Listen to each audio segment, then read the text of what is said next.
I'm gonna try to trace it back to where I was, but I don't think I can. Can I?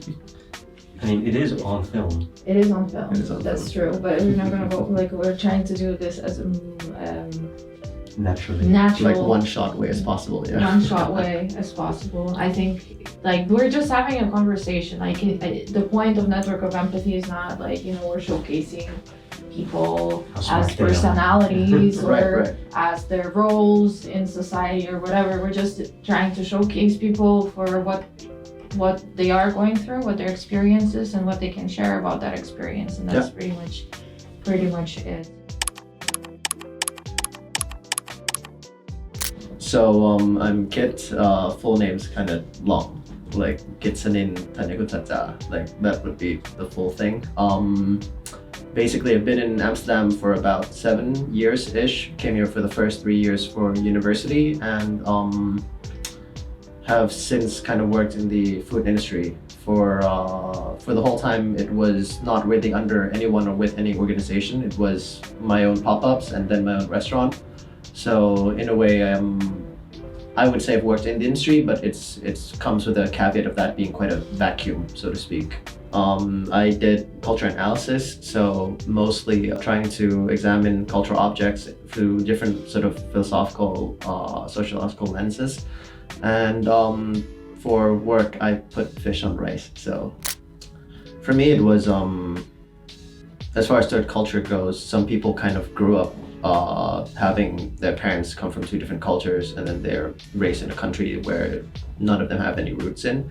In my particular example, I basically grew up very first culture Thai, didn't really learn English until like I was like 12 or something, in a town about like 200 kilometers from Bangkok, and then things moved really quickly from there on. Suddenly I was put in an international school in Thailand, which the bigger shock wasn't so much the national culture, but the sort of class, sort of economic clashes, as far as like being suddenly with the richest point something percent of the country. After which I came to Europe for university, which is not something that a lot of international school kids do, especially from Thailand. Like 90% of them end up in Commonwealth countries and in America. The other ones just stay in Asia. So there's been a lot to navigate because of it, mostly, yeah.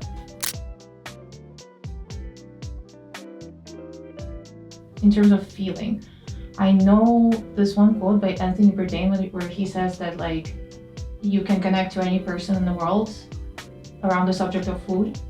What I get to see a lot is people project their ideas of whatever they want to pick up from it, be it craftsmanship, be it codes of respect, be it like quality, or just especially with Japanese food, there's a big subtext of like class and elitism.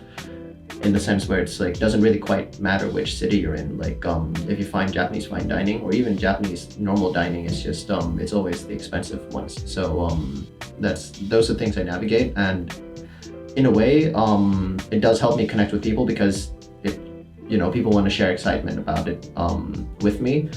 On the other hand, like I said, when you're put in a position where you sort of when the way in which people connect to you, you feel like there's a lot of projections to it. That also sort of like makes you kind of meta aware of the social distance again, but yeah. Can you elaborate on that a little bit? I mean, as far as work goes, for example, before I did Omakase in the dorms, it just wasn't really a thing. Let's say that in this city and dining experience, dining culture, food is very generalist. Going to a restaurant is going to some kind of generalist experience where you expect to have everything. There's a lot less specialisms here.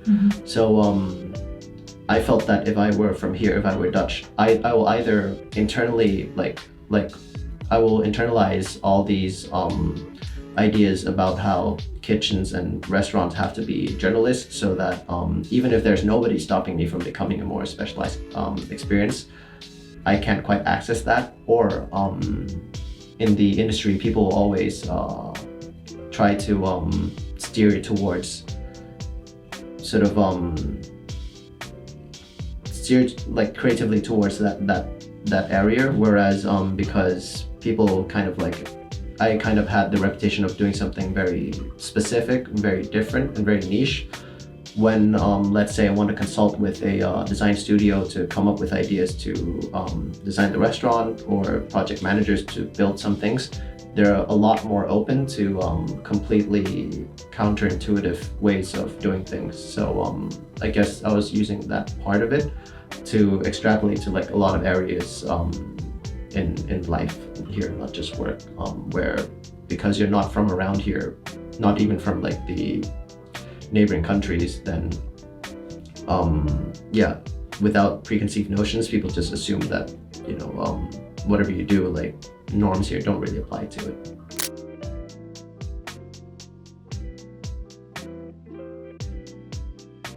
Well, what it would have been is more like a collective of soloists is what it would have been. Oh, does it really work with a collective of soloists really be functional? If you're just one thing.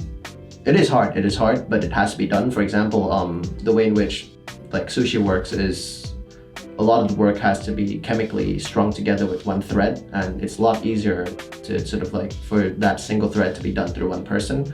So what happens is when I had a team, my plan was I'll do my own omakase, price it a particular way, paste a particular way, design a particular way, and then there'll be days or weeks in a month where the rest of the team can sort of like take reins and do their own version of omakase, and I have to sort of like develop them for that. In the end, sort of like what we found out is it's a very specialized craft, and a lot of people, although they're interested in cooking, a lot of people in the team are interested in cooking and food, is that their interest and their sort of like way of thinking doesn't necessarily fit this very niche specialism. So that's why towards the end I just basically switched back to like a smaller group and all, because it really doesn't really fit everybody. But I mean, it was a good experiment to go through. Yeah. The one thing I do want to say was the big caveat was that we navigate all this as relatively experienced people during COVID times. So that was another layer that kind of like made everything a lot more difficult too. Yeah. Absolutely, it was a whole last pandemic that affected the whole world, and you were just starting off. And Yeah. how old were you, just to remind Oh yeah, the audience? I started when I was like 23. I felt more difficulties with that than otherwise, which is why in the end the restaurant turned from like a team of 6-7 people to just back to a team of like 4, 3, and 2 in the end. So that was it. If empathy matters to you, why does it matter? Even with empathy, sometimes like even when you have empathetic relationships with people, maybe it's just me, like and my neurodivergence, and sometimes like connecting with somebody who's empathic alone, and to have this sort of certain connection, certain like mutual understanding of appreciation for art, for people, for things that make life great, you know. That's already tough enough as it is when, like, you know, I went from a particular sort of cultural context, and then I skipped a few, and then I skipped a lot to get here, and even then you can still feel loneliness and isolation when even with a network of empathy around you, that is still possible. So without it, like it's just impossible. Like that's setting the bar really low. That's a place to start. Me myself, I've gone to a position where at one point I owned the restaurant, at one point it was doing well, at one point I got basically what I thought, like something that I would sacrifice a lot for, being like a particular sort of like authoritative position in the field that you want, and some form of like more material success that comes with it. But then you kind of realize at that point that that what's fulfilling, sort of whatever that is fulfilling that comes from all that is not quite as fulfilling as what could come from just having a group of empathetic people in your life that is on the same page. Not sure what else I would add. Okay, necessarily. I mean, I think it's great as a good conclusion to it. Thank you. But yeah, thank you for having me. Thank you, and I hope that it was actually filming. Yeah. Literally behind of the Behind. scenes. I love this. Scenic behind. Yeah, scenic behind. More in the corner. Yeah. More. It's. Okay, how does that look? Well, I think it looks